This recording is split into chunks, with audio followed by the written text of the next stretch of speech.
کتنی وحشیانہ سزائیں ہیں یہ. بھلا آج کے دور میں کوئی کسی کے ہاتھ کاٹنے کی سزا بھی دے سکتا ہے، کوڑے مار سکتا ہے، اور تو اور زنا کی سزا پر پتھر مار مار کر سنسار کر دینا. کہاں کی انسانیت ہے یہ؟ اسلامی قانون کی سزاؤں پر کیے جانے والے یہ اعتراضات آپ کے کانوں میں بھی پڑے ہوں گے. یہ اعتراض اس مہذب انسان کا ہے جو خود ایٹم بم تک چلا چکا ہے. اس نے انسانوں کو سنسار نہیں بمبار کیا ہے. صرف ہاتھ ہی نہیں کاٹے بلکہ پورے جسم کے پرخچے اڑائے ہیں. بس یہ کہنا تو کسی طرح صحیح نہیں کہ آج کا انسان دوسرے انسانوں کو سزا پاتے سرے سے گوارا ہی نہیں کرتا. گوارا تو وہ کر رہا ہے، بلکہ پہلے سے زیادہ سخت سزاؤں کو گوارا کر رہا ہے. فرق صرف ویلیوز کا ہے. جو جرائم اس کے نزدیک سنگین ہیں، جیسے سیاسی اقتدار کو چیلنج کرنا یا معاشی مفاد میں رکاوٹ بننا، اس پر وہ خوب دل کھول کر سزا دیتا ہے.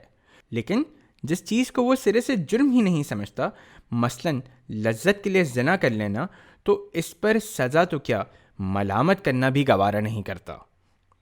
آئیے دیکھتے ہیں کہ اسلام میں شادی شدہ زانی کو دی جانے والی ہولناک سزا اس سنگین جرم کے پروپورشنل ہے بھی یا نہیں.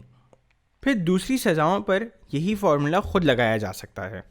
لیکن کسی بھی سوسائٹی کی گاڑی کو درست سمت میں اس معاشرے کے لوگ ہی چلاتے ہیں، اور معاشرے کو ایسے مطلوبہ افراد ہمیشہ میسر ہونے کے لیے ضروری ہے کہ اس معاشرے میں بچے نہ صرف پیدا کیے جائیں بلکہ ان کی مطلوبہ تربیت کا انتظام بھی ہو. اب دیکھیے، نسل انسانی کی افزائش کی دو ہی صورتیں ہیں، نکاح سے یا پھر زنا سے. لیکن جس معاشرے میں زنا عام ہو جائے وہاں نکاح کم ہوتے ہوتے بالآخر ختم ہو جاتا ہے، اور بچوں کی پیدائش کا سارا انحصار زنا پر ہی رہ جاتا ہے. کیونکہ اگر ایک شخص کے لیے ذمہ داریاں قبول کیے بغیر خواہشات نفس کی تسکین جائز کر دی جائے تو پھر معاشرے میں نکاح کا ضابطہ ایسے ہی بے معنی ہو جاتا ہے جیسے ایک طرف ٹرین میں بغیر ٹکٹ سفر کرنا بھی جائز ہو اور ساتھ ہی ساتھ ٹکٹ کا سسٹم بھی چلتا رہے. اگر ٹکٹ ایشو کرنے کا سسٹم ہی رکھنا ہے تو پھر بغیر ٹکٹ سفر کو جرم قرار دینا پڑے گا. ایک تو زنا سے بچوں کی پیدائش کا امکان ہی بہت کم ہوتا ہے، کیونکہ زنا کا مطلوب بچہ نہیں بلکہ لذت ہوتی ہے. دوسرے یہ کہ بالفرض اس سے سوسائٹی کو بچے مل بھی جائیں تب بھی ان کی تربیت ویسی نہیں ہوتی جیسی درکار ہے، کیونکہ زنا سے پیدا ہونے والا بچہ اپنے ماں باپ کی حیوانی جبلت کا وارث ہوتا ہے.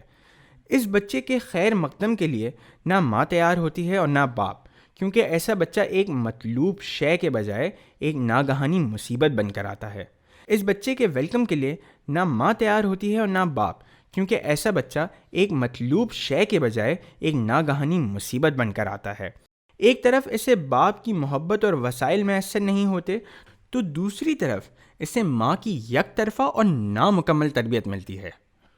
اسی طرح اسے خاندان کے دوسرے لوگوں کی سرپرستی بھی حاصل نہیں ہوتی. پس زنا کا آخری انجام یہ ہے کہ معاشرے کو وہ مطلوبہ افراد کسی طرح میسر ہی نہ آ سکیں جو سوسائٹی کی گاڑی کو درست سمت میں چلانے کی صلاحیت رکھتے ہوں، جس کا مطلب ہے پوری کی پوری سوسائٹی کی موت. لہٰذا اسلام کے نزدیک زانی کا جرم ایک قاتل کی طرح ہے. فرق بس اتنا ہے کہ قتل کا نتیجہ قابل محسوس ہے اور فوراً سامنے آ جاتا ہے، جبکہ زنا غیر محسوس طریقے سے آہستہ آہستہ پورے معاشرے کو کاٹتا رہتا ہے. بلکہ زنا کا جرم قتل سے کئی گنا بڑھ کر سنگین ہے، کیونکہ قاتل تو ایک یا چند افراد کو قتل کرتا ہے، جبکہ زانی پورے معاشرے کی موت کا سبب بنتا ہے. اب آپ سوچیں، اگر ایک بندے کے قاتل کو سزائے موت دینا درست ہے تو آخر پورے معاشرے کے اس قاتل یعنی زانی کو اس طرح کی سزا کیوں نہ دی جائے؟ اسلامی معاشرے میں زانی کا جرم اور بھی زیادہ سنگین ہوتا ہے، اس لیے کہ اسلام زنا کی صرف سزا ہی نہیں دیتا بلکہ اس سے پہلے اور تدبیریں بھی کرتا ہے تاکہ سزا کی نوبت ہی نہ آئے. اور ظاہر ہے کہ اسلامی سزا اسی معاشرے میں دی جائے گی جہاں یہ ساری تدبیریں پہلے پوری طرح نافذ ہوں. مثلاً افراد اور رائے عامہ کی ذہن سازی اور زنا سے نفرت پیدا کرنا، فحاشی اور عریانی کی روک تھام، آسان نکاح کا فروغ عورتوں اور مردوں کی فری مکسنگ پر پابندی، پردے کے احکام اور پاکیزہ ماحول جس میں نماز اور دوسری عبادات سے اللہ کی یاد ہر وقت تازہ ہوتی رہے۔ اب جب کوئی شخص یہ تمام حصار توڑ کر زنا کرتا ہے اور اس طرح کھلم کھلا کرتا ہے کہ 4 آدمی اس کے جرم کے چشمدید گواہ ہوں، تو گویا یہ شخص پورے اسلامی نظام کو للکارتا ہے اور خود یہ ثابت کر دیتا ہے کہ وہ کسی بھی تدبیر سے سدھرنے والا نہیں، بلکہ ایک ایسا سڑا ہوا پھل بن چکا ہے کہ جس کو بس کاٹ پھینکنا ہی آخری حل ہے۔